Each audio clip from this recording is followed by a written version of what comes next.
Can I have them now? They're all mine? They're all yours. Okay, thank you.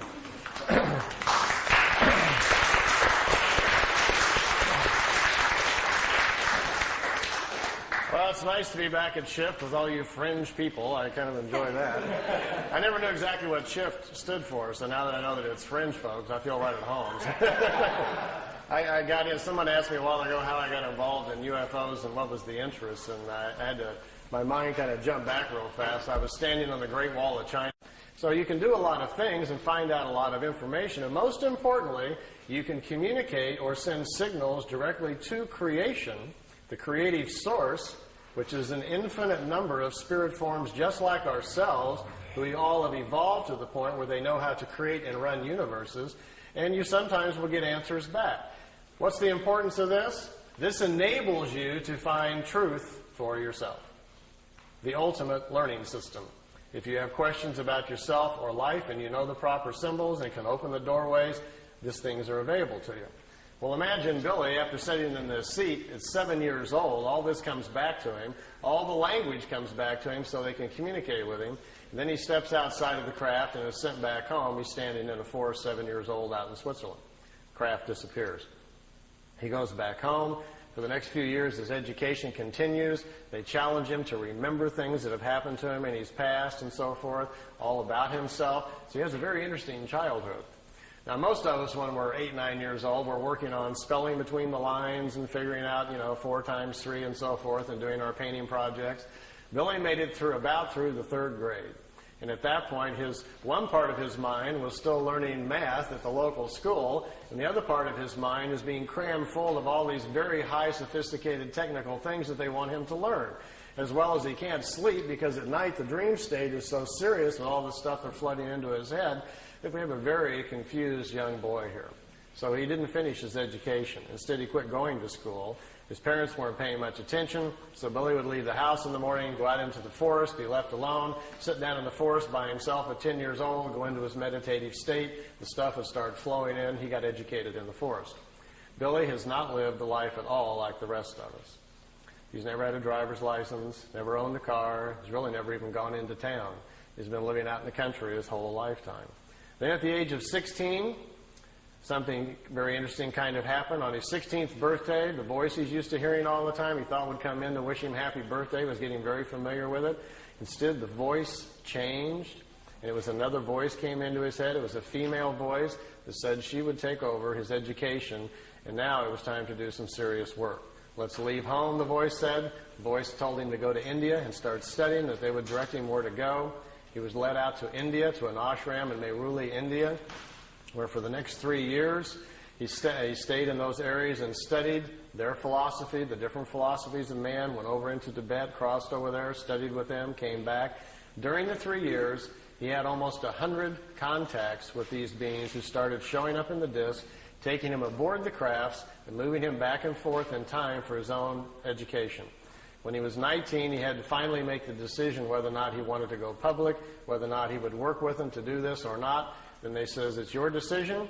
Now we're going to leave you alone for 11 years to get your life in order. You're a young man. Go get your wife.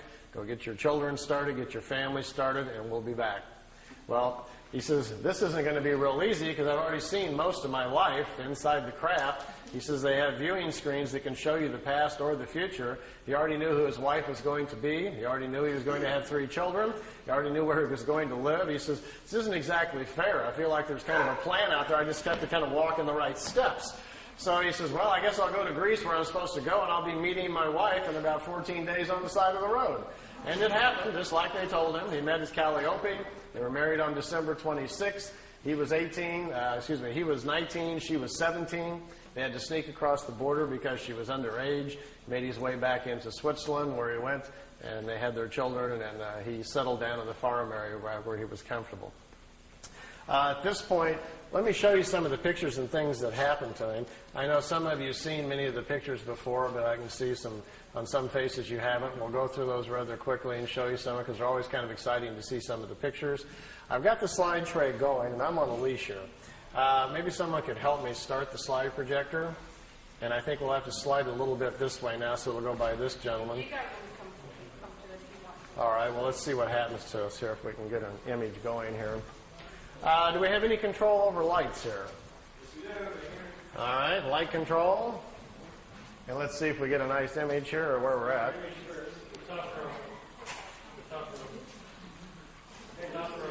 Top row up above. There we go. Well, we can kind of see him. Let's see. This light here is kind of getting on him, huh? How about if I kind of like this? Can we see okay? Now imagine if your young childhood has been like this and you've been in India and you come back to Switzerland where the rest of us in our normal life are, just getting our jobs and going to college, and instead you hear the voice in your head again. It says it's time to come out and start the meetings again, and the voice tells you to bring your camera this time, we're going public. And you go out to the location they direct you to, this thing flies in, and this is a shot from, I think, his second or third contact. We're January 1975, out in the middle of the forest area, about an hour east of Zurich, Switzerland, and this dish shows up.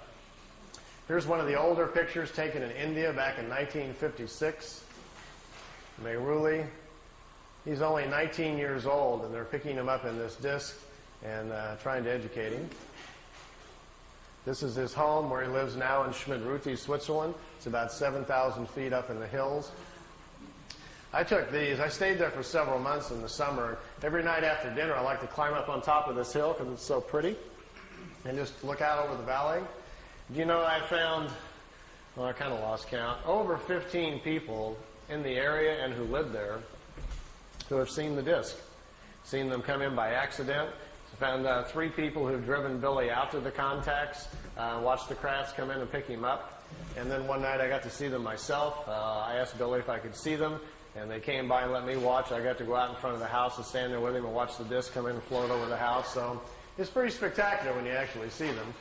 Here's one of the few pictures we have of it on the ground. Most of the contacts were during the daytime. They were going on almost on a weekly basis. Billy would get this familiar cooling sensation. He'd hear the voice in his head telling him where to go. He'd go out to the area that they'd chosen. And many times they would set the craft down on the ground like you're looking at here. They'd get out of the ship, sit down and chat. I think, to me, one of my most memorable memories of him telling me about the contacts was at the first meeting on January 75. A lady stepped out of one of these crafts, came over and sat down. They talked for an hour and 20 minutes underneath the tree. And Billy asked the lady, he says, "Who are you?" She says, "Well, my name, you can call me, the name that I chose for myself is Semyazi." And she says, "Semyazi, how do you spell that, or what does it mean? Is that a family name?" She says, "No, we don't have family names like you do. We don't pass the names on like you do. We've quit doing that. Instead, we've evolved to a point spiritually where we are more in touch with who we are as a spirit. We understand our incarnation cycles better. So we choose names which the name identifies the path of discovery we are on and the type of education we're working on during this lifetime. And in our language, the sound, Semyazi with a Z, means a woman with half the knowledge of nature. And that's her study. She's trying to solve more of the equations about nature in relationship to man. Well, Billy was trying to make his notes and was trying to make some, write it down phonetically how the name sounded to him. So he wrote it out, S-E-M-Y-A-S-E, Semyazi. So all of his notes, that's what he always called her, but that's what she called herself. She said on that first meeting that they've been watching this for quite a period of time. Their race is quite old. They are descendants of people from the constellation Lyra. People from the constellation Lyra. And in the constellation Lyra, they say, is the oldest known form or civilization of the human form that we are. They don't know how old it goes back. Their records only go 22 million years, passed down from society to society. In our Milky Way galaxy, originally it is believed that there were 44 million planets similar to Earth, where the human form naturally evolved there on its own. That number has greatly expanded over the past few million years because of the length amount of time. There's been plenty of time for races to develop space travel, move out, and populate other worlds. The ancient Lyrians from the constellation Lyra apparently did this a lot, populated thousands of different worlds, and because of their seeds, we have a large human population, they say, in our galaxy. The history of Earth goes something like this. The ancient Lyrians came here the first time back about 22 million years ago. None of them stayed here. There was human life developing here naturally at the time. They didn't return again for a long period of time.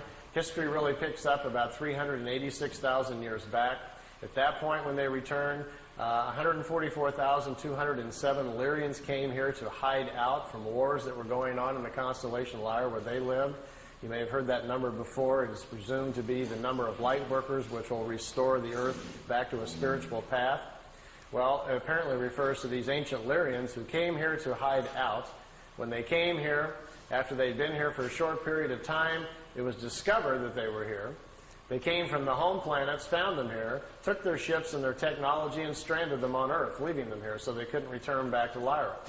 In doing so, all of them lived their lifetimes out, passed over, and their spirits passed into the other side around Earth. They were stuck here. They say historically that's how the white genetic got to Earth. The original Earth humans were the brown skin race. The Lyrians brought the white skin race here. 2/3 of the white people on planet Earth are of Lyrian or Vegan descent. The other third of the white race they're not sure about. It comes from too many different areas. They can't figure it all out. The Asian genetic on Earth is the oldest in incarnation cycles. It's 5 to 7% older, they say, than the rest of the people here on the planet. From Sirius, we had a black race come approximately 20-some thousand years ago, a very highly developed one, brought that genetic here. We have a blue skin race that lives underground. They don't like sunlight. They have a slight blue tint to their skin. They have a large community under France, and there's a large city still in the Gobi Desert where they live. It's a very old race. It's been on Earth almost for 30,000 years. Every now and then, some of them are seen. They come out of the ground in India. Every now and then, you might even hear strange reports about these peculiar blonde, blue-eyed, blue-skinned people, which really stands out in India. So we have quite a mixture of people on our planet. If you ever wondered how we all wound up here, it's quite obvious we all didn't come out of the same monkey, if you want to follow that line of thinking. So we're moving closer and closer, perhaps, to understanding our heritage. And with some of the tool sets and things that we're learning about going inside and finding out more about our past lives, we're beginning to find out more and more that the Pleiadians are probably correct. We come from a variety of different places around our galaxy, and Earth then finds itself in a very unique situation of diverse people all trying to make it on one little planet. They said normally on a planet, when they find a new planet to look into, there is one race at about the same level of evolution and one color. That is the norm. But on our planet, we've had so much interference. We now have people a very wide range of age, a very wide range of spiritual age on Earth, which makes it difficult to get along. You have a lot of very old spirits who can't get along with the young, and vice versa. Our biggest problem, they say, is overpopulation. Imagine for a moment I handed out to all of you some glasses. Remember those 3D glasses in the 3D movies? Well, imagine that I gave you some that allowed you to see spiritual energy. Suddenly you didn't see physical bodies any longer. You just saw the individual spirit. And you could also see the creational energy that made up everything around us, including the planet. So I'll pass all those glasses out to you here for a second. And as you put them on, suddenly all you will see is these little glowing images of our spiritual energy. And if, let's say, we backed out into space so we could see the planet, we would notice that around the planet Earth there are several rings. The first ring forms after the planet cools, and the very first forms of low single-cell creatures begin to form on the planet. The first ring forms. These rings are the other sides for the different levels of spiritual life that's on the planet. They continue up to 7 rings for the different life forms. After the animal kingdom, the lower orders, the insects and so forth are formed, the highest order of life, which is us, comes into existence. We are the 7th ring around the planet at the top. And they explain this to Billy because something pretty interesting is going on. Normally, in that other side, there's a balance of people on the other side. If we are in balance and living our lives correctly, there are 2/3 more people on the other side there is in physical body. That's because at our age of evolution, the average turnaround time on the other side is 152 years. And if people are living 70 to 75 years, then they spend twice as much time on the other side in between lifetimes before they cycle back in and come back into physical life. Our problem right now, we have overpopulated the planet so badly that there are too many young spirits on the other side. See, what happens is, let's say there's 5 billion people here on Earth, which there is right now, over that, and tomorrow about 50 million women become pregnant. open up this window of opportunity for new spirits to come in. Well, with our glasses on, we can clearly look at the other side and see there's hardly any spirits on the other side. There isn't 50 million spirits to come in. They're already in body because of overpopulation. Now watch what's going to happen. As you watch the other side, you will see little dots start appearing, little glimmers. Those are brand new spirits being pulled into the other side. They're coming out of creation. Creation will sense that there are new spirits needed to continue nature's natural cycles. There's nobody on the other side. Creation flows new spirits into the other side so the cycles may continue. But what's our problem? These are brand new spirits who haven't had any lifetimes yet. And when they come into life, there is no accumulated wisdom to provide their intellect and aptitude, so they will have a normal life like the rest of us. So consequently, we have people coming in who cannot even manage the bodies they're in. They're very short on intellect and aptitude because they have no experience yet. So we probably will label them either sick, ill, we'll send them off to the hospital thinking they're insane or crazy or whatever. They'll have a very difficult time of it, probably die at a very young age. They see this as our biggest problem because we do not understand spiritually what our existence is about and how we really work with nature. So we're ignoring that. We seem very bent on pushing ourselves or worshiping with religions and belief structures which take us away from the basics of nature. So they see it as our major problem. And they said, quote, "We see you as an insane society rushing headlong to your own destruction that could only be averted by a change in mass consciousness." That was on Billy's first contact in '75. Judging by the evening news the last year or so, they were probably pretty correct. I'll dash through some of these pictures so you can see them. Here Billy's got them parking the disc by trees. He was constantly being asked if he could put it by known object, get pictures so they could test them out. So he had them parked by trees, fence posts, over lakes, anything that he could. Here he had the craft overhead and he was recording the sound of the ship so that they could check out the sound to see if there was something about it they could figure out. Didn't turn out to be so. It's a terrible sound anyway. Notice this craft is slightly different, has these unusual edges on it. If any of you have any context, or tonight you're driving home after listening to all of this fringe information, and you hear a voice in your head and it says, "Look out your window," and you look out the side of the car and there's driving home after listening to all of this fringe information, and you hear a voice in your head and it says, "Look out your window," and you look out the side of the car and there's a white light following you, and the voice suggests that you stop the car and get out, and you find yourself slowing down and you pull the car over the side and the voice says, "Would you like to, they'd like to meet you. Please park your car and step out." In the craft, you notice the white ball of light is coming down on the ground about 100 yards away, and it's setting down. You quickly look around. Wow, you're all alone. There's nobody out here. Should you be doing this? So you feel a little ripple go through your body. They're scanning you very quickly to see what you're like emotionally, if you're stable, if you're afraid, if you're, as they put it, tipping over in your mind. If you are, which you might be getting just a little excited because it's actually happening, they will send you another feeling to calm you down and let you know all about them, that they're friendly, that this is going to be a good experience, and suddenly you'll find yourself with all sorts of courage and so forth. Find yourself parking the car, actually getting out of the car going, "Can't believe I'm doing this. I'm actually walking out and meeting the spaceship." Craft sets down on the ground, lights go out, somebody walks out of the craft and walks towards you. As you get closer, you feel this ripple go through your body again. They're calming you down. What do we do when we meet somebody? We generally ram out our hand and shake hands, don't we? And then we shake and we get a feel of that other person, and then we check them out physically, look at their eyes and so forth. And we size each other up very quickly to see whether or not we're going to be comfortable with them, and we make a quick snap judgment about whether or not we like this person, and et cetera, et cetera. Well, they don't do that with a handshake. They do it mentally.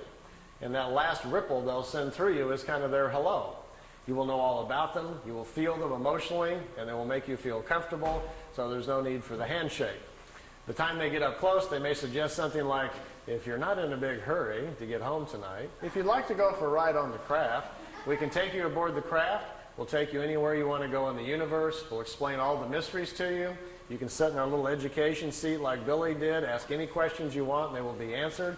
All we ask, to be allowed to listen to your thinking. We're fascinated by your thought processes. If we can listen to your thoughts, then we'd be glad to take you for a ride for 2 or 3 weeks." Now, if you agree to that, which most of you probably would, after asking them if they could block out a few thoughts that you don't want them to listen to, They say, come on aboard. You find yourself going aboard the craft. Notice if it happens to be a ship like this with the unusual edges on it. This is their more advanced ship, and it's capable of moving in time. The older ones can't do that. So your questions this way can be a lot more complicated. You might want to go back in time and watch the pyramids being built, or see if Moses really parted the Red Sea, or did the crucifixion really happen, or whatever historically might interest you. You could possibly ask these questions, and perhaps they would take you back and let you see for yourself. Well, they'd probably take you out there for 3 weeks. You'd have all these magnificent experiences. You could go to other planets, see other worlds, see other societies. Maybe even go back in time and watch yourself being born, or visit yourself when you were alive 300 years ago. You can do some rather amazing things if they would let you do them. Then they bring you back. You may notice on your chronograph watch that 3 weeks has gone by, but by now you have an understanding of time because they've educated about it, and you're not surprised if they bring you back the same moment that you left Earth time. And you get out of the ship and walk back over to your car, and your car engine's still warm. No time has passed on Earth, and you've been gone for 3 weeks. Now, you get in your car and drive home. What's the first thing you're going to do? You're going to get on the phone and call us, aren't you? You're going to call somebody. You won't believe what happened on the way home from the shift meeting tonight. I've been out here. I've seen this. I've gone here. I've seen all these amazing things. And what are we going to say? Oh, yeah, sure. All that happened right on the way home, right? You got any proof? You haven't been gone, 20 minutes, so we're not going to believe a word that you say. If you're lucky, maybe they allowed you to bring back some samples of some kind, rocks or something from another world. Maybe you brought back some food things we don't understand. Billy has a peach tree in front of the house he brought back from another planet. When visitors come over there, they go eat a peach just to see if it tastes different. He has some unusual vegetables in his garden. On the desk in his office, he has crystals and rocks and stones that he brought back from another planet. Nothing that, too exotic that really twists your mind too much, but just kind of different than what you're used to seeing. If you were real fortunate and had a camera with you, you might be able to take some pictures of some other places. That would be kind of fascinating to have a look at. So these kind of experiences don't happen too often, but if they do, and that's the ship that you see, make sure your questions are big. Because we want to know all about it, don't we? This is where we live. This is an artist's drawing of the Milky Way. If you flew in a craft up above the galaxy, notice out here there's a little yellow box on the bottom left there. That's where we live. That's where Earth is. By the way, the Pleiadians are only 400 light years away, which means if we got in our Honda and set the speed to 1 light year speed, if we were traveling at the speed of light, it would take theoretically 400 light years for us to get to the Pleiades. But the Pleiades are just right there in the neighborhood. It's 53,000 light years to the center of our galaxy. So we're going to have a very fast ship to get anywhere. Even to get to the Pleiades, who's got 400 years, to get there? If we have time and you're interested, the theory of the crafts, how they work, how they dematerialize them, and how the power system works, if we have a chance later, if that's somebody you want to know, I can draw that out for you and show a little bit about how they're designed if that's something you're interested in. This is what our galaxy looks like from the side. It's a spiral galaxy, similar to most other galaxies. It's a very normal one. Here's some more of Billy's pictures of 2 regular-sized ships, and notice the 2 on the top are slightly smaller. These are remote vehicles. They're in our upper atmosphere, hundreds of them all the time. When you talk to people that claim that they're having visions or ideas, or they think they're psychically connecting with the Pleiadians or the Arcturians or something like that, in most cases, it's with these little remote discs. They pick people, 20, 30,000 of them at a time, and they broadcast visions and ideas to people. They're generally never from Orion or Arcturus or Sirius or whatever like that. They find out that people are far more interested in listening if they think they're making a connection with a far-off ET than they are with a metal disc that happens to be a mile over their head. So understanding our mental capacities, these little remote discs fly around the planet quite oftenly, sending out their ideas and visions you pick up in sleep and listening to your thought patterns. They're intrigued with our thinking, they say, because they've discovered that the average person on Earth can live 75 years and spiritually only grow 6 or 7 months. They look at us as a spiritually dormant planet, that our lack of understanding about nature and how things really go make us more of a study than anything else. We are so misled, they say, by all of our belief structures and things that exist on our world. The time we survive through, our kindergarten grades, our schooling, and our early years with our parents who mislead us, not on purpose, but they do because it's how they were taught. By the time we get to be 10 years old, there's so much stuff in our head that we can hardly get life straight. Well, you all know how that works. You can't wait to get out of the house and go out, and what happens? By the time you're 30, you run off and go to an S meeting or something to figure out what's wrong with you. Then you maybe go to a psychiatrist, or you come to a fringe meeting like this, searching for answers. We're all trying to figure it out, aren't we? And usually about the time you get to about 40 or so, you kind of getting a handle on everything and figuring life out. By the time you're 50, you got it nailed, but then, you know, you're going downhill, and gee, you wish you'd have known all this when you were 18. So our problem is we just need to live a lot longer, don't we? If you did have a craft at your disposal and they picked you up, you might want to go visit some of the other planets. Here, Billy took a picture out the window. Right here is the top of a disc right in front of him, and there's another one up here. There was 3 craft. They took him to Venus, let him take a few pictures. They took him up to Mars, let him see that. They took him up to Jupiter, let him see the red spot, and brought him back. It took 2 hours and 35 minutes for the trip. Here's another picture out the window. This is a blow-up. When the pictures were being taken back, and most of these were shot in 75 and 76, by the way. The pictures, the agencies, the CIA, and most of the intelligence community were very fascinated by this when it was going on. This is actually a computer blow-up. It's a process picture. It's been digitized back in the 70s by a CIA office in Zurich, Switzerland. They were trying to understand the propulsion systems or learn something about them from these things. And this was one of the pictures they chose. Billy really didn't get that close to the ship. It's just been enlarged and filled in. But it makes a very dramatic-looking picture. For those of you who might be slightly scientifically oriented, let me give you a crash course. See this bar right here? This is a very important factor in what makes this ship work. This craft basically doesn't produce what we would call anti-gravity. All matter is comprised of atoms. Follow me on this. It has electrons and protons. We have electrons spinning around a nucleus, right? So the concept is that anywhere you would go in our atmosphere or in the universe, anywhere you go, there are atoms or subatomic particles that have electrons. Well, as long as you've got electrons around, one of these things will work. This device actually is designed so it will swim within electrons. That's what it's doing. Here's what happens. Down at the bottom, right here in the center, we have a reactor for power. We have a rod that goes up to the center. And up here at the top, we shoot a charge, a very positive charge.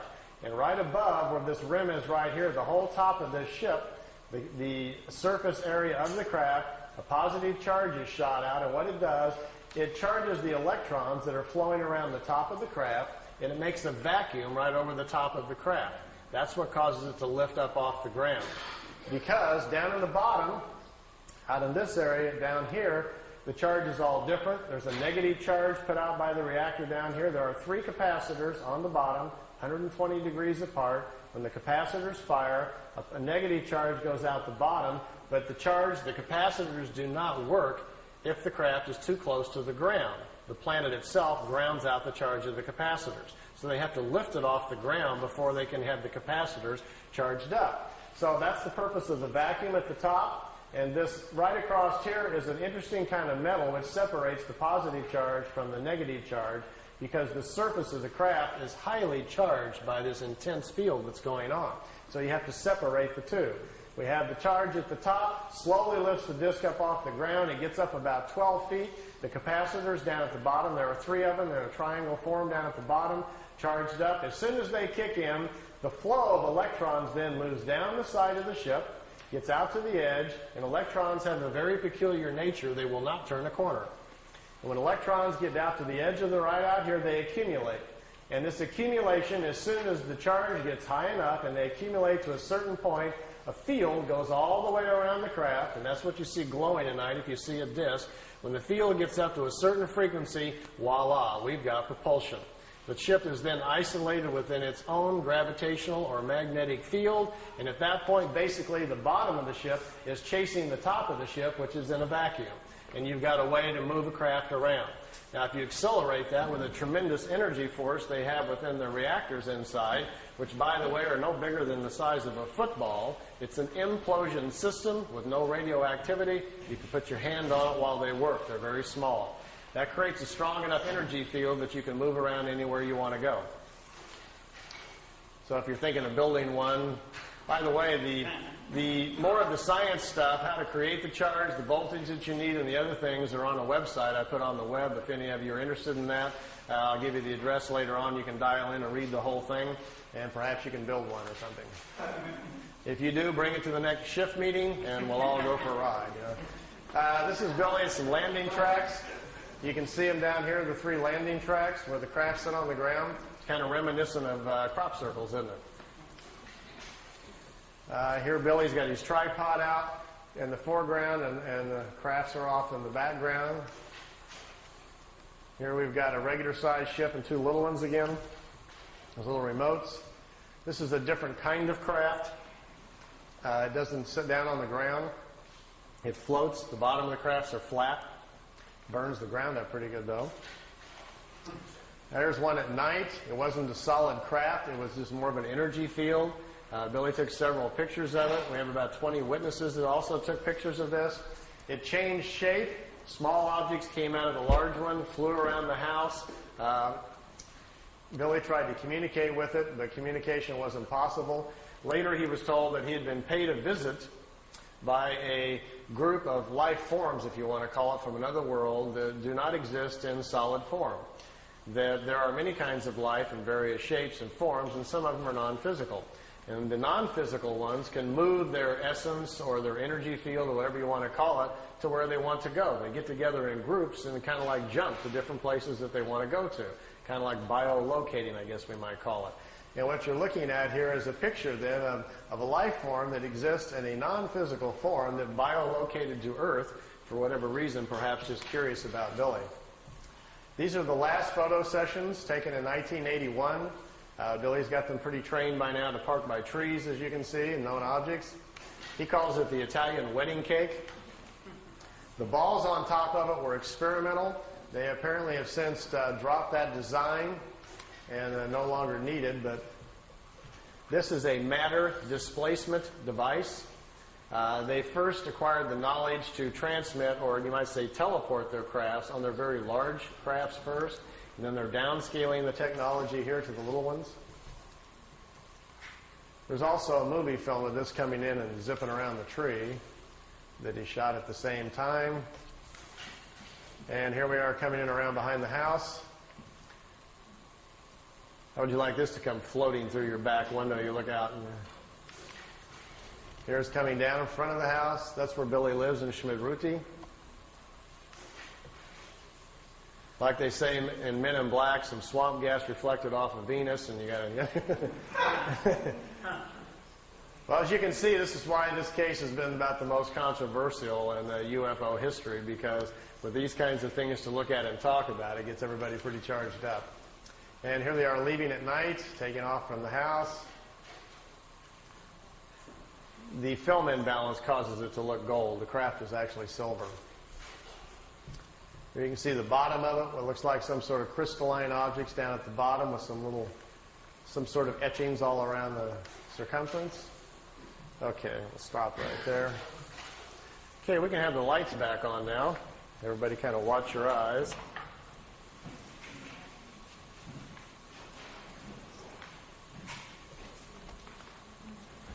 We're back. Meier's contacts went on until 78, ended in October 78. The time I got there, they were pretty much all over. But I didn't go there really to see the ships. My own personal interest really was what we might be able to learn from these folks. You know, it's not going to be that far, probably in the too distant future, maybe sometime within the next 50 years, they are going to land on the White House lawn, or somebody's going to. And we're going to have open commerce with life forms from other places. We are going to meet the family man in the universe sometime. It's going to happen sometime in the future, probably when, after we've gone through some changes and grown up a little bit and got more responsible as a planet, somebody will probably decide, okay, it's time perhaps to make connection with us. These Pleiadians, anyway, say they're not quite ready to do that and think we're really several hundred years away from that before they are interested in any kind of open commerce. And I asked Billy, I said, do that and think we're really several hundred years away from that before they are interested in any kind of open commerce.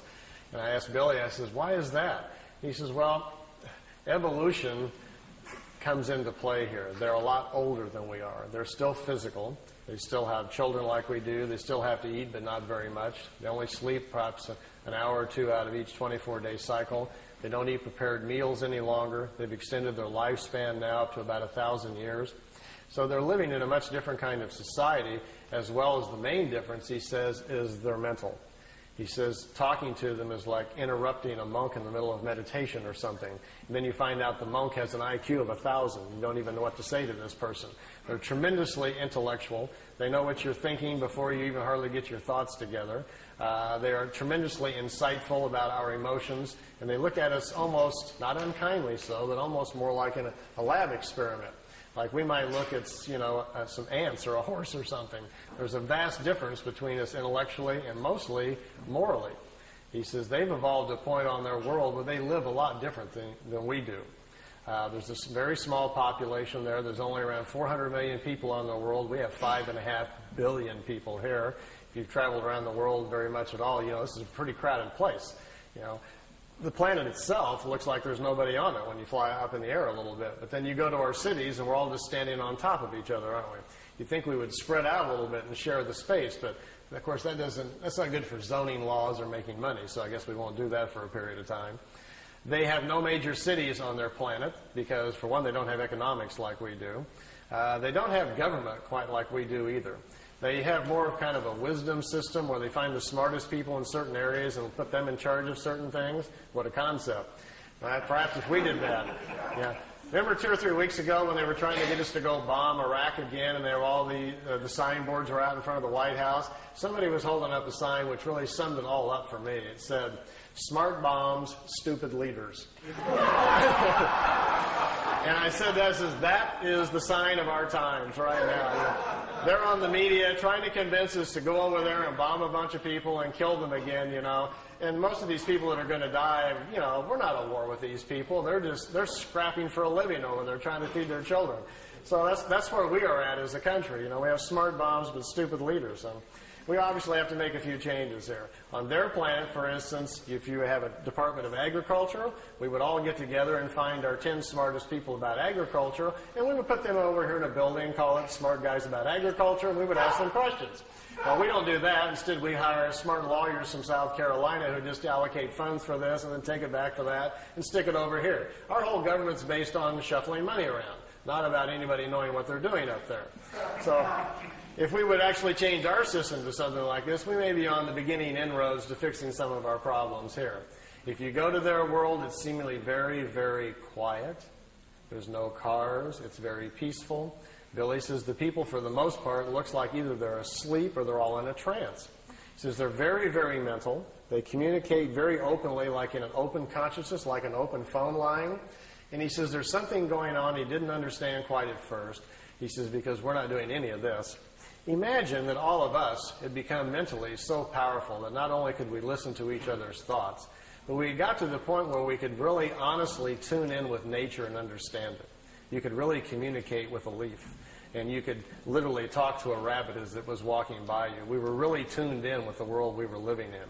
And then it fell upon us, as the elders of the planet, to do something about a deteriorating environment.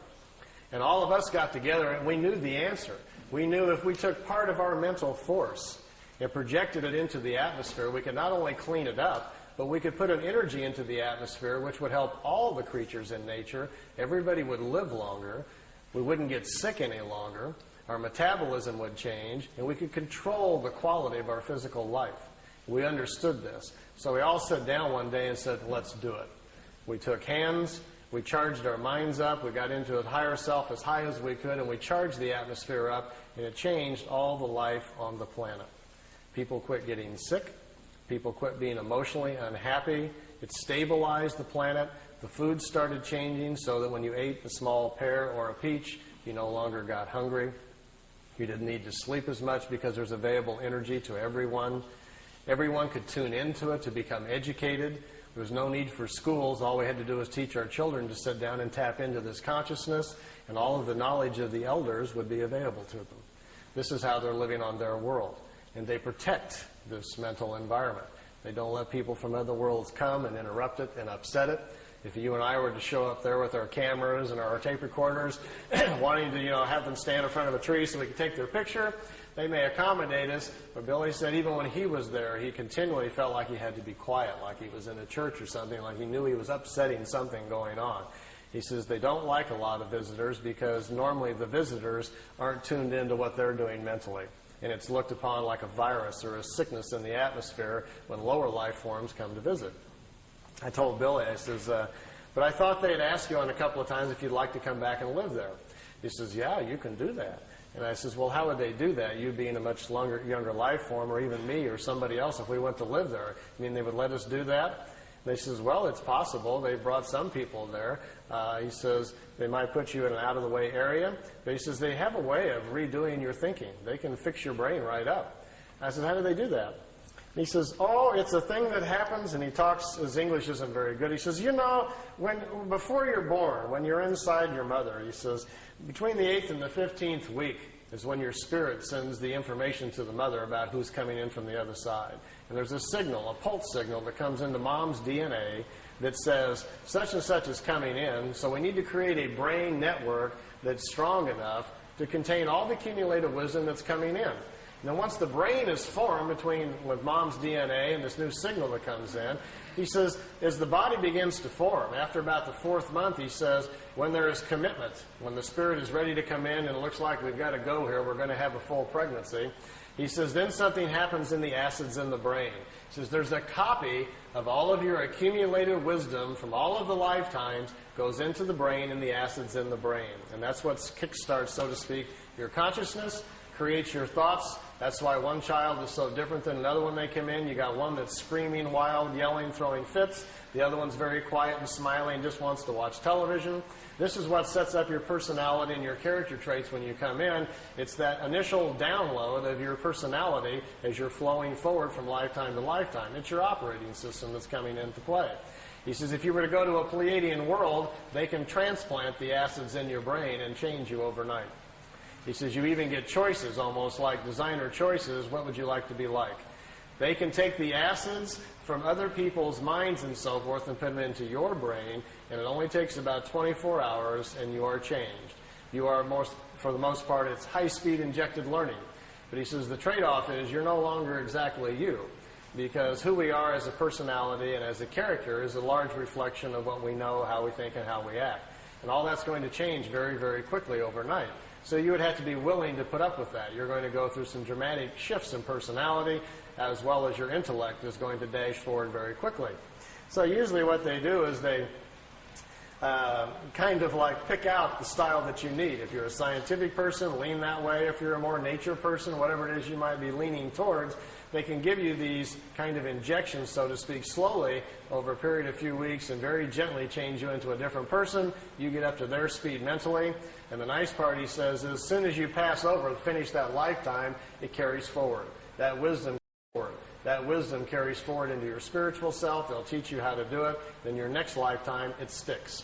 So you've, in effect, kind of taken a shortcut in the evolutionary cycles and skipped a few lifetimes down the road. So there are potential shortcuts, and it is quite possible to do that.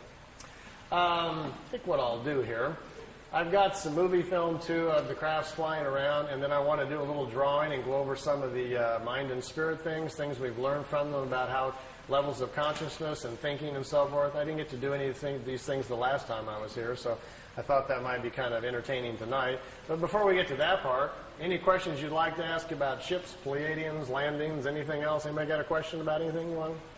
I'm open to ideas. Hi. Hi. What kind of contact have you heard is still happening, say, in the last year and a half or so? And are you still in contact very much with them? Well, I was at like 86 or 90. All these pictures were taken 75 through 78. The last photo session you saw, that last ship was in 81. After that, he has had a few sporadic contacts, but not much of anything. In 80, when I was over there, Billy told me they weren't coming by anymore. He was not having any more contacts. He would have what he called social calls, where every now and then he would feel them in his head, or they'd talk to him in his head. Or you might see the disc over the house for a few seconds. They would just kind of check in on him. But the organized, ongoing contacts for his education and our benefit were all over. They weren't going to do that any longer. They'd stopped doing that part. While I was there, I did get to see ships a couple of times. In the last 2 or 3 years, the people that live there at the house with Billy say that he's had a couple of more contacts, and they've been written down in notes. I've read them. Frankly, I don't believe them. I don't think they're written by Billy, for one thing. I think people around the house who have more of a vested interest financially are trying to proliferate the contacts. Billy, no one's met Billy. You wouldn't know if he wrote it or he had not. No one would know unless you understood him and his personality and what he's really like. A sad situation has kind of fallen in over in Switzerland. We have a group of 24 people who own the rights to Billy now. They have since 1984. It's an organization called the FIGU. I was a member for 3 years. The FIGU is in charge of all of the information. Billy doesn't read the mail or do anything anymore. He's just not that healthy. They have got into a situation where they have discovered they can make money by selling the information. And now it's $10,000 for a franchise fee if you want to start a FIGU study group, and $680 a year for members to pay dues to mail over to Switzerland. And when they found out they could get into that and money started coming in, things have shifted. So we have a situation where the human element has come into play, and we don't have this warm, cozy little spiritual environment over in Switzerland any longer that used to be there 10, 15 years ago. So it's become kind of a machine now. It almost seriously borders, I hate to use the word cult, but they've gotten so close-minded about things that it's going that direction. They're no longer open to other people's interpretations. They're mad at everybody, and it isn't a real healthy situation any longer. I kind of gave up communicating a couple of years ago. All I was doing was getting into arguments with people. Either they're mad that I don't come over anymore, or they're mad I wrote a book, or they're mad I'm doing this or that. And it's not why I went there to begin with. I was just a traveler on the road, stopping for my own personal experience and education, much like you go to the pyramids or the Great Wall. You go to benefit yourself and to learn and keep moving on. And they were mad at me for stopping in and moving on. I resigned from the group in 1990. I wasn't mad at anybody. I just didn't want to be part of this group attitude any longer. I started getting nasty phone calls just because I would talk to other people, or they didn't want me doing this or that. And I says, this is getting really out of hand. I says, I'm not a follower type, quite plainly. I'm a road traveler. I'm a troubadour, if nothing else, or a vagabond. So you got the wrong guy to try to control and put the screws on. So then they sent me like a 5-page contract to sign that I wouldn't talk to anybody and only do what they told me, and blah, blah, blah. And I just kind of chuckled and laughed. That's this last-ditch effort of a desperate group. So I made a nice videotape, sit down in the living room, thanked him very much for the experience, but resigned from the group, and thanked Billy for the experience, and I haven't been back over there since. So I'm just still going down another road, still looking for things. Anything else you want to chat about? I did at Billy's, and they were in such an unusual way that it sounds pretty strange. I can't do it on my own. When I was young, my mom was part of what was called the National ESP Board in the 60s. We had a guy named Harold Sherman, Little Rock, Arkansas, was teaching the government what ESP was. My mom was one of those 5 people they brought in that was clairvoyant, and underneath it all was the government trying to see if we had these unique people who could see what the Russians were doing or whatever, My mom could see what was going to happen tomorrow. She couldn't see beyond that, like short-range, clairvoyant type. And because she could do things and was very into it, at an early age, my mom taught me all about the crystals and floating things and where the different areas of your mind are. So I knew a few things when I got there. And Billy recognized that right away. And when he did, he says, how much do you know? And he sat down, we began to talk, and I found out he knew a lot more than I did. But I understood the basics of it. So he says, try doing this. And he would give me some mental gymnastics to do with symbols to see how strong I was. And then I would get in the pyramid to try it to see if I could cause things to happen and so forth. Well, I got to a point after a little while that he would say, well, I'll meet you tonight. You go to bed, and I'll give you the symbol to use, and I'll meet you, and we'll go aboard the craft. He says, okay. So I would go do my breathing things I was supposed to do, and I would invoke the symbols and lay down, do my thing, and get into my blank mode. Then I would hear his little bitty voice, hello, Randy. And the first couple times it happened, I jumped up. I thought he was at the door. It kind of spooked me. But he wasn't at the door. He was up there waiting for me. Billy gets out of his body as easily as you and I walk out the front door. He gets out of his body, and then he came to get me.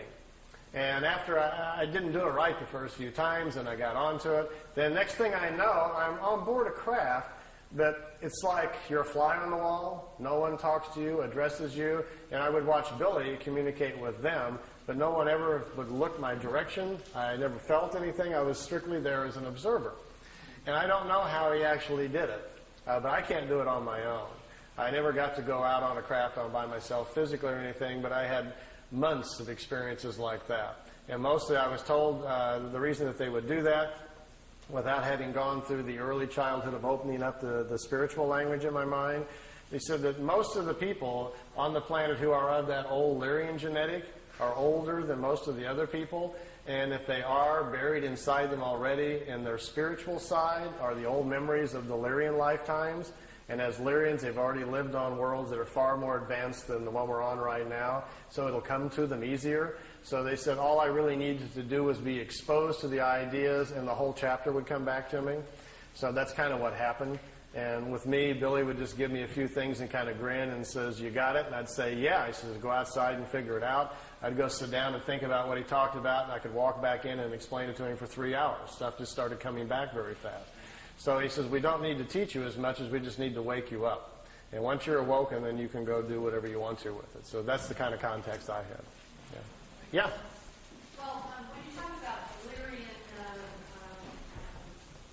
entity or other cultures or whatever, aliens, if reincarnation is a fact, I mean, you can't tell what Lyrian, I mean, what do you call them, Lyrian. By walking down the street, because their bodies are not going to be all in one. Right. We're all mixed up. No license plates, anything there. No, we can't really. For the most part, the ancient Lyrians, when they first came here, stood out quite a bit. They were 7 to 9 meters tall. They came from different worlds with different atmospheric pressure, so they'd be easily spotted. He says, this is what they came from different worlds with different atmospheric pressure, so they'd be easily spotted. He says, this is what went later on to much of the Greek myth and the folklore about the giants. The Lyrians also are the people who in the past have taken earth people and mixed them with fish and with animals and other things, creating the old stories of mermaids and different things. Those things actually kind of happen. But their bodies, after a few incarnations, will deteriorate down to normal size because of the sun that they're living within. It will come back down. So, no, we can't really. And because we've mixed up 7 or 8 races on Earth that are now even more than ever beginning to intermarry and mix up, there's another big problem, which I'll explain after the break, about how our spirit doesn't go in the right place. We're doing that a lot. We're getting people out of their normal paths where they're not coming in where they're supposed to and when they're supposed to. And that causes problems and puts them within different families where they're out of step and so forth. So there are things that are going on. And I'm going to explain that to you in natural order on the second part here a little bit. Yeah? You get 2 questions. Yeah. Hopping the Atlantic, what's your current feeling on the Florida connections that you reported a little bit on the past? And if you're still in contact with it or feel good about those connections in Florida, has there been any kind of mental communications that have come through? He's referring to a case I looked into in Miami, Florida a couple of years ago. There was a fellow that came forward, said he was having contacts with the Pleiadians, and had some pretty good pictures. Some of the pictures were good. Some of the others looked very homemade. The pictures that I liked, I listened to his story and put a video out called The Miami Contacts, and as things will go sometimes in life, made a little error there. Tape had only been out about 6 months when I discovered that 3 of the pictures at the end were fakes, and that the craft that was supposed to be flying along beside him down the freeway wasn't a craft at all. Instead, it was a blimp from Virgin Lightships in Orlando, Florida. So I kind of stepped in it there. So when I found that out, I confronted him with it, and things didn't go well from there. They went downhill even more. As I found out the person who helped him put together the videotape he supplied me came forward and said, well, he cut out the strings on the other part and did video effects. Those were fake. As it came down, it looks more and more like the gentleman had 1 or 2 contacts, the early pictures, which I liked to begin with, and I don't think they ever came back. And after that, I think he's taken, like some people will do, to manufacturing them for personal gain or for personal, recognition or whatever. And since I've gotten to that point where I just told him, left it kind of open, says I would love to examine your case more if you can supply, genuine negatives and so forth and proofs we need to really look at the case. But at this point, it looks to me like you're just manufacturing things and make it up. So I'm not wasting any more money on it until, whatever. So I've just kind of left it open, and nothing's happened for the last year or so. Yeah? Yeah, I used to get into making pyramids years ago. I built some rather good size. I had a 3/4 inch copper filming. I followed many books on it. That pyramid, No pipes over there. The size of the plans or what they actually did? The pyramid itself, you can't stand up in it. It's probably this high, and it's solid copper. There's no tubes. It's a solid copper frame. Really, the solid ones are the only thing that really work. The tube ones are very, very mild, and the effect is not very strong. But the dimensions are same as the Great Pyramid, the standard pyramid geometry. It's a four-sided pyramid, just like the Giza pyramid. The top of it, though, has a little device on it. It's an accelerator that accelerates the mind waves. So when you meditate stronger and deeper quicker. So you're out of time within seconds. You don't know where you're at. And you're not allowed in it unless you have the buddy system. Somebody has to watch you go in, and the timer's put on, and they watch you. I wasn't that good, but a couple of the people there at the center float when they get in. After about 10 minutes, their bodies get to such a high state, they start twisting, and they're just turning around in the air. And they have to be on a timer to bring them back down. And they watch their bodies so they don't fall on their head and things like that. But some of them are quite astute at it, much like the people in the East are at it. The accelerator is no longer there. It was taken from Billy. The Pleiadians took it back. They made it for him and provided it. They took the accelerator back, so it's no longer on the pyramid. But this pyramid's solid copper. It's all the walls, it has like a little entrance. Yeah, you go underneath. It's copper, right? Yeah. Yeah, you crawl underneath, and you come up inside of the pyramid and sit down on your little pad and get into position so your head's 2/3 of the way up, the critical spot there where the waves come in. The function of a solid pyramid is to block out the world. See, all of us are broadcasting all the time with our minds, but we're not used to listening to other people's thoughts. Instead, our fields protect us from that so we don't hear it. So my point is that we are living amongst everybody else's broadcast, and plus all the stuff that's in the air all the time, from radios and TV and everything else that's in the air. But you're just not consciously aware that your mind has to defend itself from all these field energies, as well as properties that are moving in the universe. The function of a solid copper pyramid, once you get in, and the reason it's copper, that's the best defense against other kinds of field energies. So you're isolated more, and that's what you're after. By becoming more isolated, your mind then no longer has to defend or protect itself, so to speak, from outside influences, and they can better do its own work. That's the concept. And then if you have an accelerator, you're not only are you not protecting yourself, you're turning up the volume on your own mind, so you just move forward on the evolutionary scale about 1,000 years there, or 1,000 lifetimes very quickly, by suddenly being isolated, having your own field intensified. So there's a whole process Billy puts the people in the group through to learn clarity of thought, power of observation, to see things clearly. He doesn't let anybody in the pyramid who emotionally is out of balance, is prone to fears, anxieties. You have to learn to control all that before you're even allowed in it. So it's a whole system of mind and thought, which I'll go over with you a little bit on the next section. And once that's obtained, then you're allowed to use the pyramid, and then who knows where you're going to go from there or something. Yeah. No, I never floated around. I'm not that good. But yeah, over here.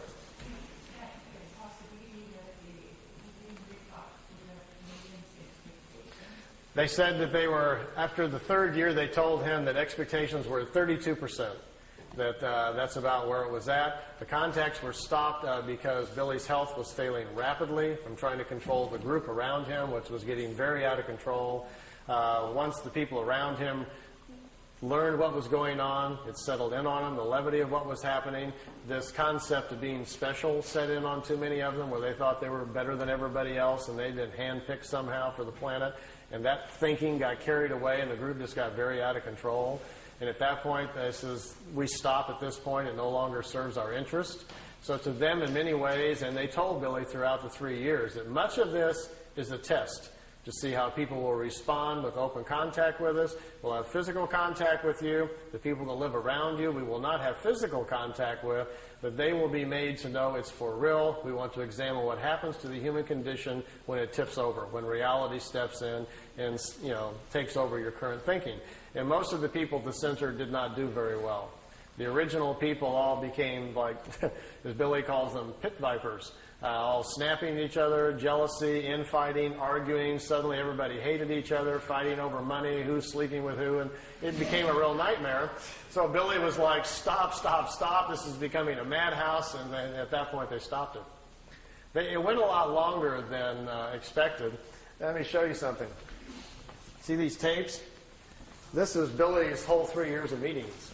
There's stacks of paper this high, all of his notes. I took them and put them all on audio tape. This is the whole 3 years of his meetings. and they're in chronological order. As you listen to the tapes, it will tell you, even after about the third or fourth meeting, already they were considering stopping because they could see that it was too fragile for people. It says, we can only take this so far. So they decided to kind of test it out. And all along, all throughout the contacts, they were always very concerned about that. In almost every meeting, they would discuss someone living at the house, how they were thinking. This person is dreaming incorrectly, becoming very fearful. This person is becoming overwhelmed with their... Every meeting, they would discuss someone living at the house, how they were thinking. This person is dreaming incorrectly, becoming very fearful. This person is becoming overwhelmed with their ego, and they're starting to get jealous. This person is trying to make the other one look bad. They were studying everybody's human condition. And so to them, it became kind of like a laboratory thing, and Billy was kind of like sitting in the middle. He's got all these 10, 15 people in the house behind him that are going berserko, and then he's trying to keep his cool and get them to keep coming back. I think 4 or 5 times on there, he's literally almost on his knees, please come back. I want more education. Let's continue. And they kept saying, like, that's enough. It's time to stop. And at the end, the last contact in October 78, they put him under what they called a probation for a year. If everybody could get themselves together and calm down, they would start them again. But it got worse. Instead, people just went nuts around the house, and Billy says no more, so they didn't come back anymore. Yeah. Yeah.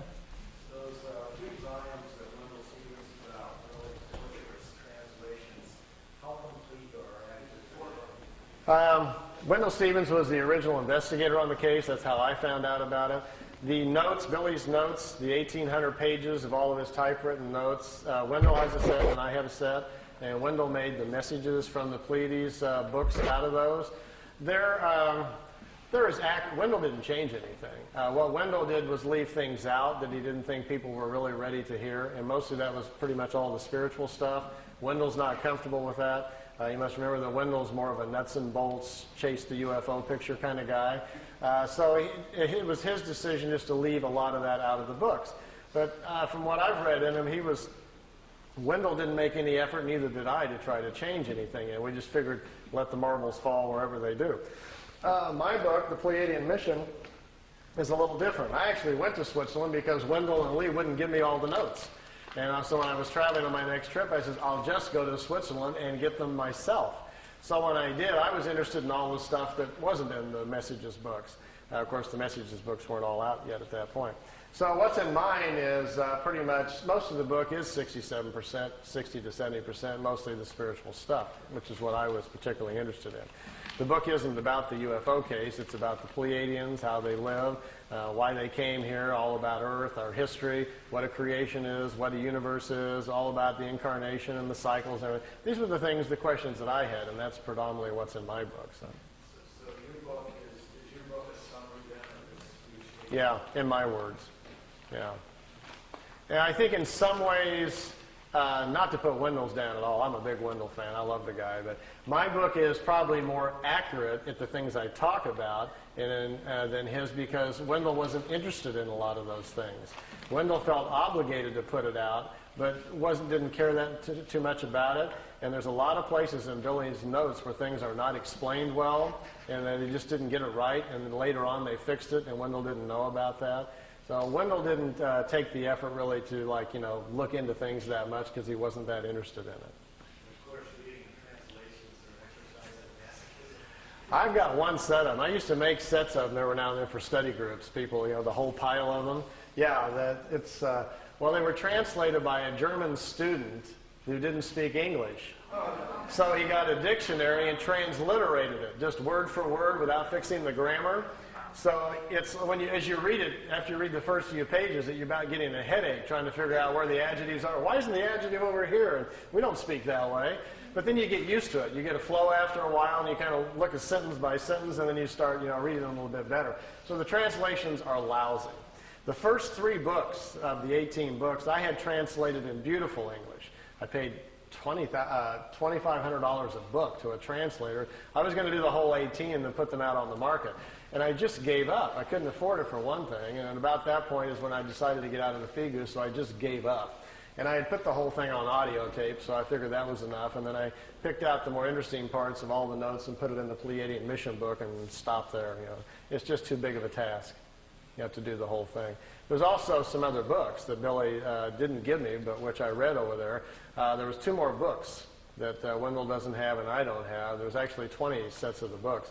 But the last 2, there's very little information from the ETs at all in it. The last 2 are all about the people in the house arguing. All the fighting, people were suing each other. One guy called the sheriff on another guy, and somebody's sleeping with somebody. It's just a big soap opera, and that's why he never released those. He never gave them to Wendell either. It's a real interesting study of what happens to a small group of people in a remote area when something like this happens to them. They were just overwhelmed with it, and the human condition went crazy. So, now, none of us would do anything like that, I'm sure. But yes, I could write a whole other book just on the soap opera of my life inside the Figu, all the stories and everything. But I'm not so much into the messenger, I'm into the message, so I really wasn't looking at any of that. I went over there for my own self to get educated, and that's all I really paid attention to. Well, let's take a little seat break. I see a lot of people squirming. And men's room this way, and ladies' room is that way, and I'll be at the table. He's down, and they're punching everything. You might want to squirm around in your seats just a little bit so you can see the TV. I've got a little extra videotape you might kind of enjoy. I mentioned earlier about those of you who on the way home tonight might catch a ride and get to go see a few things. What kind of food? Meier says he never saw them eat anything but like apples and peaches and oranges, just fruits and stuff. They don't eat. He says in their homes there's no kitchens. They don't make meals. He says basically they almost don't eat. They would just go nuts at a Jack-in-the-Box, I imagine, He says they kind of munch. He says they don't have to eat very much. They eat very small quantities.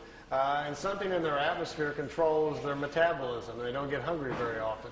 And they don't sleep very much. They sleep like an hour and a half and 2 hours on a 24-hour-day cycle.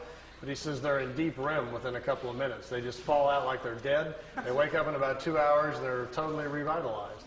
And a lot of them sleep even less than that. So he says they're far more mental. They've gotten to a point with their own evolution where they're more in control of their whole body mentally. And so things are a little different. We're a little out of control with our bodies. So,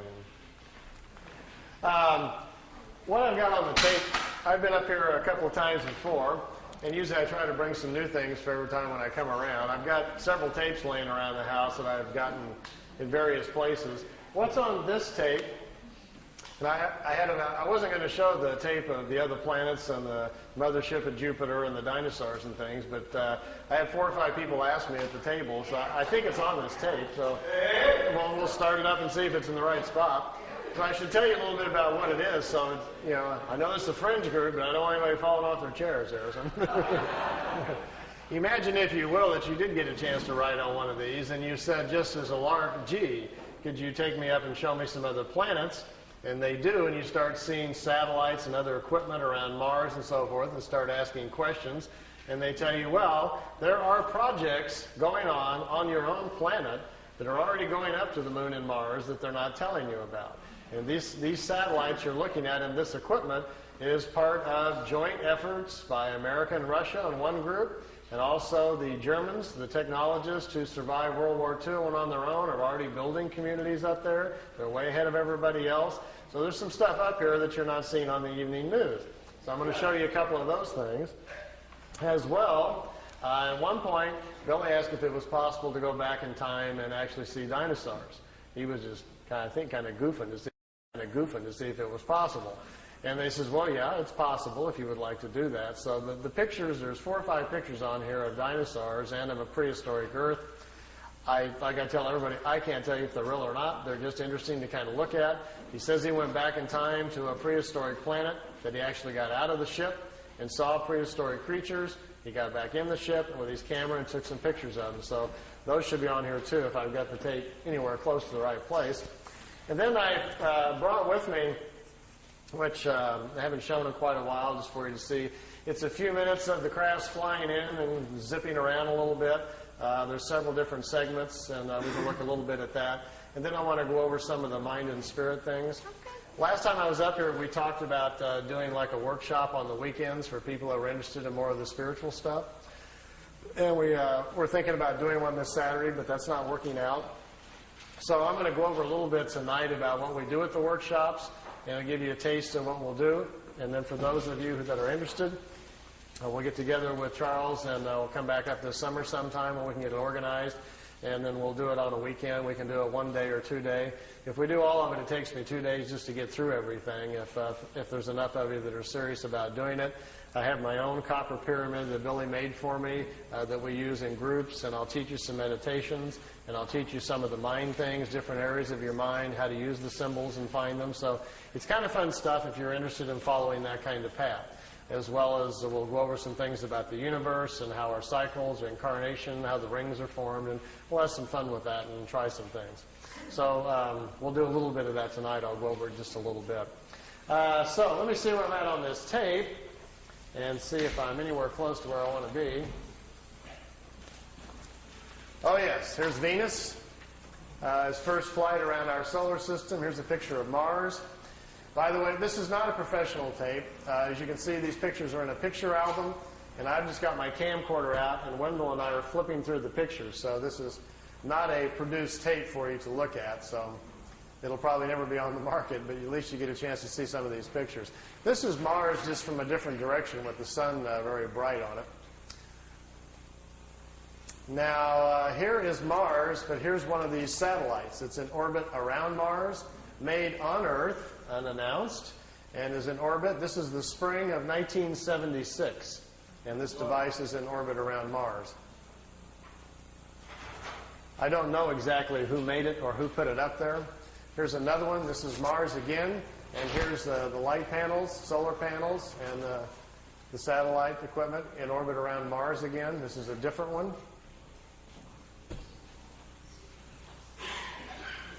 This is a dust storm on Mars. Billy wanted to get close and try to take pictures of artifacts. You've all heard about some of the Sidonoplasma on Mars, about the face on Mars that Richard Hoagland and other people have been looking into. Billy published a paper back in the 70s talking about that. There was a race of people who lived on Mars. They had a terrible catastrophe about 186,000 years back. At the time, there was about 40 million people killed on Mars, and they're all gone now, of course. So there were societies there, and we will find quite a few remains of their civilization once we get up there. Here he's on board one of their large motherships. This is the side or the edge of a saucer that was parked inside as he was walking by it. Here's Jupiter. Here's the mothership in orbit. They're flying into it to go aboard. It was 17 miles high and about 10 miles in diameter.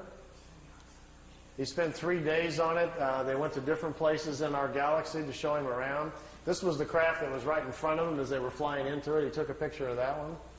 Here, again, is back at Mars. These aren't in any particular order. Here's another object in orbit around Mars. And look, here's an American flag on it. So there's a couple of things that they put up there that the military's put up that we don't know about.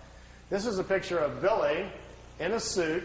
He's on a prehistoric planet to see the dinosaurs. He's got a breathing apparatus on. This is a Pleiadian man, and they've stepped outside of the ship so he can see the animal life on this prehistoric world. Got his picture taken, too. That's pretty good. This jumps back here to, remember the Apollo-Soyuz hookup, us and the Russians back in '76? Billy asked him if he could go up and watch it. They said, okay. They took him up. There's several pictures here of the Apollo-Soyuz hooking up with Earth in the background. Some of the wildest pictures he's got. I mean, just look at the vantage point. The planet's in the background. How else would you get this picture unless you were up there at that particular vantage point? Not a lot of people have that in their photo albums, you know. You can imagine the people at NASA would crack up, you know, if you... They'd probably find it a little hard to believe at first, but they don't have pictures like this. Here it is when it's just hooked up. There's Earth in the background, and here's the two capsules coming together. This is the top of the mothership. There's windows, but there was nobody in the windows as they came into it. We really missed out here. Billy shot, he said, 3 or 4 rolls of film inside the mothership, talking to people and going up and down the halls and so forth. He lost all of the pictures. They were all stolen from him. We've only got 2 or 3 of them left, and they're really practically nothing. This is a prehistoric Earth. They're back in time. That's Earth in the background. That's a moon in front of Earth, and he's looking over the surface of another moon. At that point, they told him there were 2 moons in orbit around planet Earth. We think we're about 60 million years back. Here's another picture over the surface. Neither one of those moons is currently the moon that's in orbit now. The moon that's in our orbit now, they say, has only been there around 5 million years. Look at this one. This is another piece of equipment in orbit around Mars, and it's huge. It's like a space station, and it's in orbit around the planet. It's also from Earth. We haven't heard anything about that, have we? Here's the dinosaur pictures. Billy's back inside the ship, and there's a viewing screen in the craft, and he says he's taking these pictures. Here's our first dino. He's got kind of gold-brown skin, got large hind legs, short forelegs, and a head that looks kind of amphibian, like a vegetarian type. Here's the second one. There's a bird here apparently dropping some food or something. Is that Charles? Charles dropped his food. This one's pretty hard to see. Here's the head of some sort of creature crashing through some bushes here. It's hard to tell. I know it's probably hard to see these anyway from back there. But just the idea that someone could actually go back in time just really gets my brain going. There's a bird. There's his eyes, some pretty nasty looking teeth. And the last picture after this one is the strangest of all. It's a plant that has an insect head. Billy calls it a plantum. They were trying to explain to him how the evolution of different life forms goes. How, for instance, here's a plant life when the plants are the food kingdom of the world. When the plants evolve to a certain level of evolution, then these lower order forms, here's a small head, and this head is part of that plant. There's these 2 little eyes. It's an insect, the beginning of insect life on the planet when the food kingdom has evolved high enough. There are 7 different stages, they say, of spiritual energies or creational energies on a planet that create the many different kinds of life forms. There's a transition from one kind to the next. Ours is the 7th or the last one. We have to wait until the animal kingdom has raised the evolution of the body material. We have to wait until the animal kingdom has raised the evolution of the body material high enough so our cycles can start. Okay. Oh, I didn't know these were on here. These are some of the Miami pictures. Some of the ones that I didn't put on the tape because I'll kind of go through them here. Here's the kid in Miami. His name is Manny Escondon is his real name. He's taking notes. Here these discs came in. His girlfriend took the pictures. These are flat-bottom discs. They're made on Earth. They're called Vril discs, V-R-I-L. They're manufactured down in Brazil. They also have a factory down by in New Schwabenland in Antarctica. Here's another picture. There's a news copter came in. Look at the first 3 discs.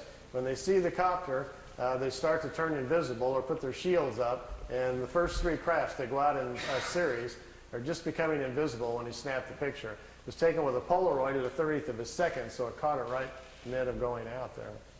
These discs were designed by German technology in the late 40s. The first ones we know of that were tested out were probably around 47 or 48. They're called Vril levitation devices. As you can see, they actually fly quite well. Notice the nice V formation. Being typical earthbound Air Force pilots, they're still flying in formation. We understand this technology a little bit because intelligence has shot down some of their ships, learned how they're doing it. And when you hear rumors about how the Americans are building flying discs, what we're doing is playing catch-up to the German technology that's been around since the 40s. Their technology has accelerated tremendously.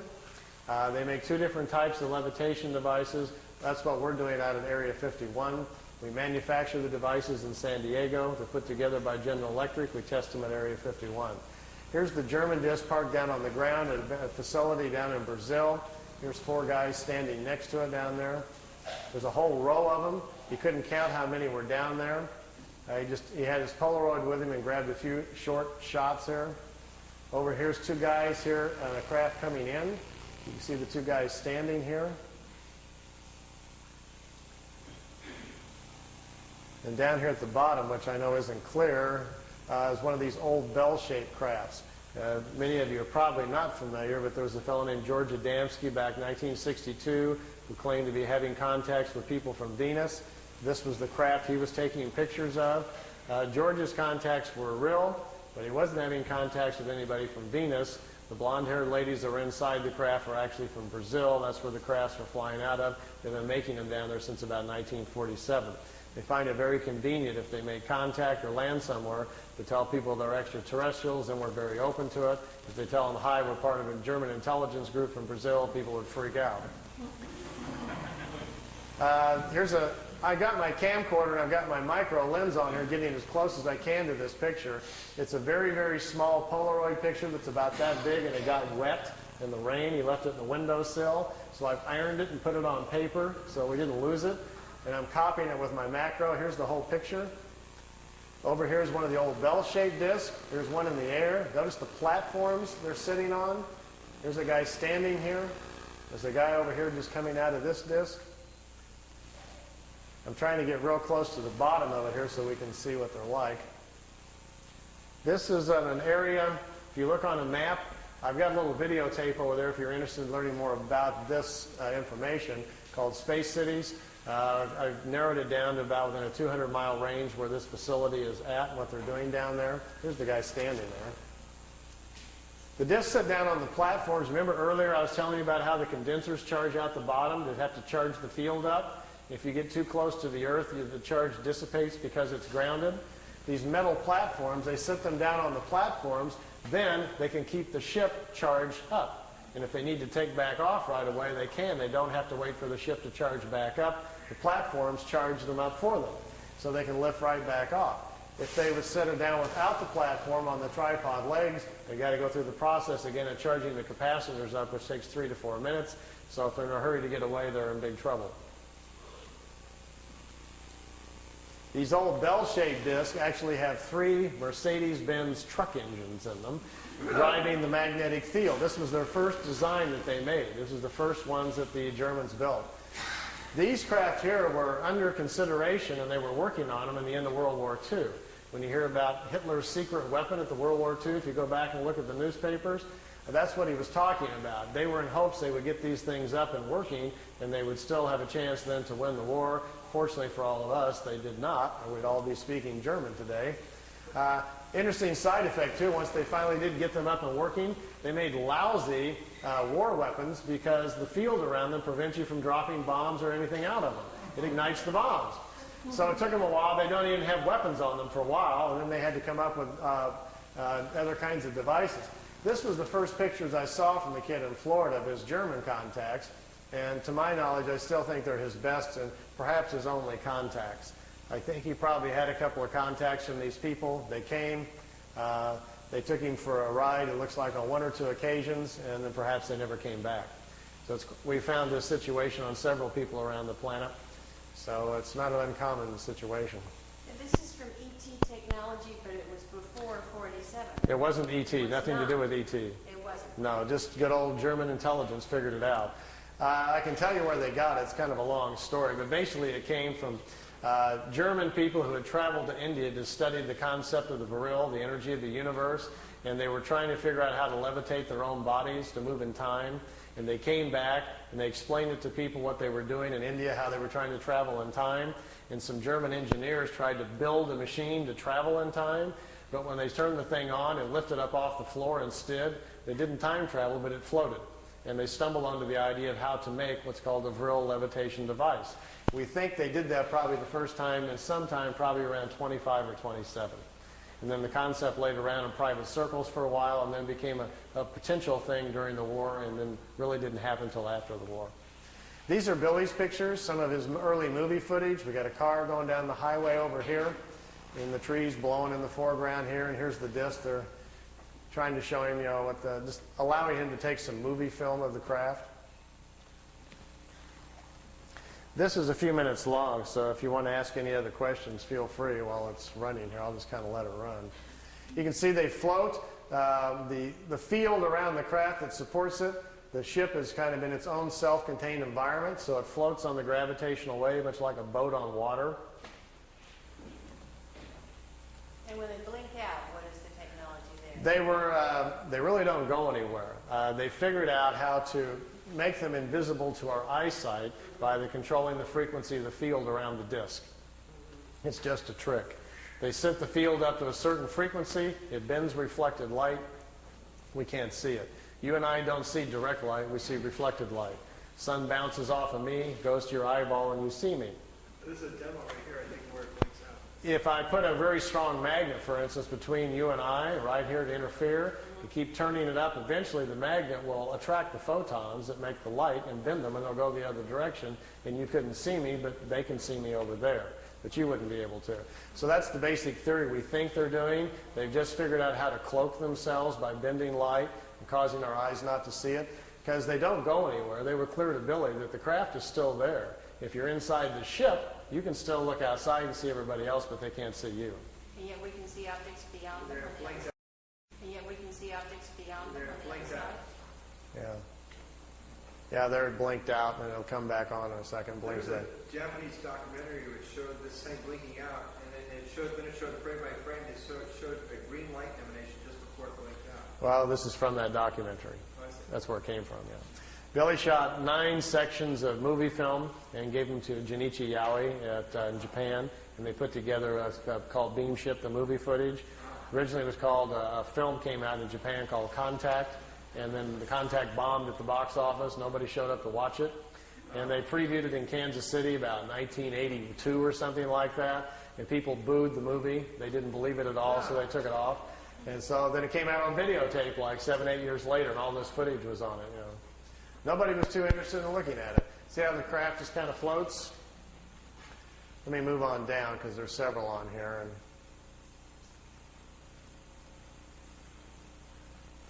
Billy's not really zooming in. He doesn't have a zoom. That's the Japanese cameraman excited.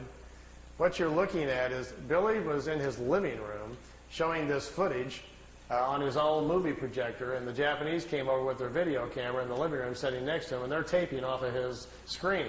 So that's where we get this. Here's another section where we're flying in.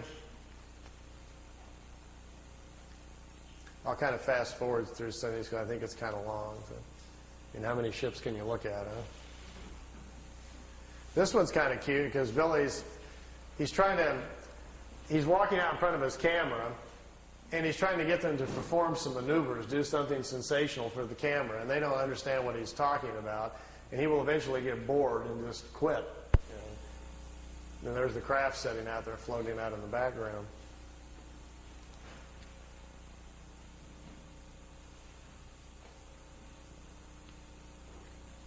But the best ones are still to come. Let me move on down the road here a little bit.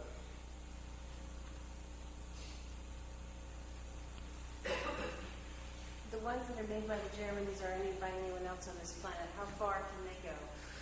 We're not sure. We think the Germans have pretty much solved the whole problem. From what we understand, they are able even now to, they're going to other worlds. We don't know the distance with which they can go. We don't know for sure whether or not they've figured out how to be interdimensional or not. The ones that we're building are very beginning stages things where the crafts are still taking off with rockets. They get up in the air, they turn the drive on, and then the craft then operates from there. They're not taking off and landing with the drive units. We're a little behind in the technology here. Here's 3 of them out there floating around.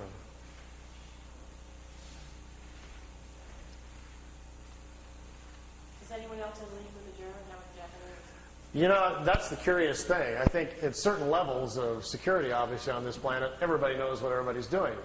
So it's at some point up there in higher levels, everybody knows what the Germans are doing, what the Americans are doing. We don't know. We're the last ones to learn about it. But I tend to think that the Germans have probably, I like this one, that races across and then wobbles.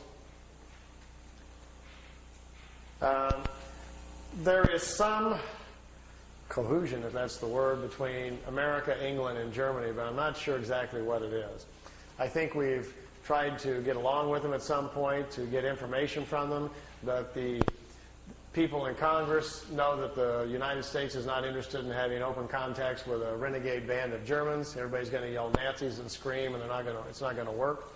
Are we dealing with the Nazis? Apparently not. After the war, they were very fragmented, separated, and went their different ways. The group that's building these discs apparently are the ones in Brazil, and the other factories over in Tibet apparently have gone off planet, met ETs, and become very spiritual oriented on their own quest and don't hang out with the others any longer. So it's not really very clear, but I think in the future that's what's going to unfold, what we're going to find out, what's been going on the last 40 years here on our own planet.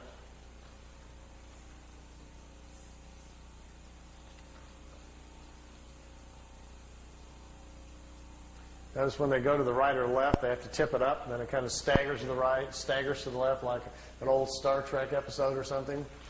That's because out the bottom, we're pretty sure the fuel comes out the bottom and has to push the craft, so it kind of slides to the left in an awkward manner. They're not really designed for slow speeds or idling, you know. So they can go really fast against the... They're not very good at slow speeds. But this thing about traveling beyond light speed to convert it into like spiritual thought energy? Lights, please. One more thought on that, and then we'll kind of get off the engineering here. You obviously can't go that fast. We already know there's something called the mass speed correlation theory, where we cannot accelerate any matter beyond a certain point and it implodes upon itself. That we already know. So even if I had a ship here today, we all got aboard for the price of admission tonight, we're going for a ride. We went out and got in the ship and got inside of it and punched the button to say, go to, where do you want to go? Let's go to the Pleiadians and say hi to the folks.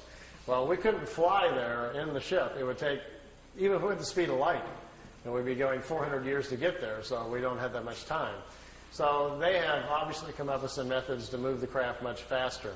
I've had a couple of talks with independent engineers that are designing things, for JPL and NASA and what their theories about it, just to see if they were thinking along the same lines at all. I says, how are you ever going to accelerate anything that fast?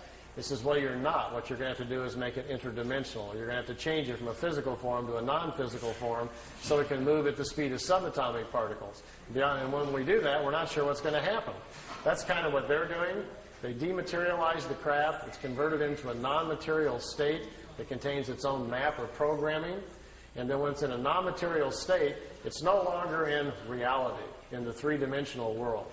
And once it's not there, it steps out into what scientists generally call hyperspace, which is another reality where material matter doesn't exist. And there, time is different. A single second in the timeless is equal to millions of years in reality. So you can benefit from that, like stepping into the fast lane. And then, if you have correctly included your mapping and parameters within your non-material state on where to go, you can zip up and down the universe then in hyperspace in a non-material form, going wherever you want, and the clock is standing still. They said the idea of folding space isn't real. It's a clever thought, but that's not really how you do it. Space is not being bent or folded. You're just changing your own essence to do this. So then you go to where you want to go, and the real trick is to be able to put yourself back together and stay within the same time frame. Because here's the clue.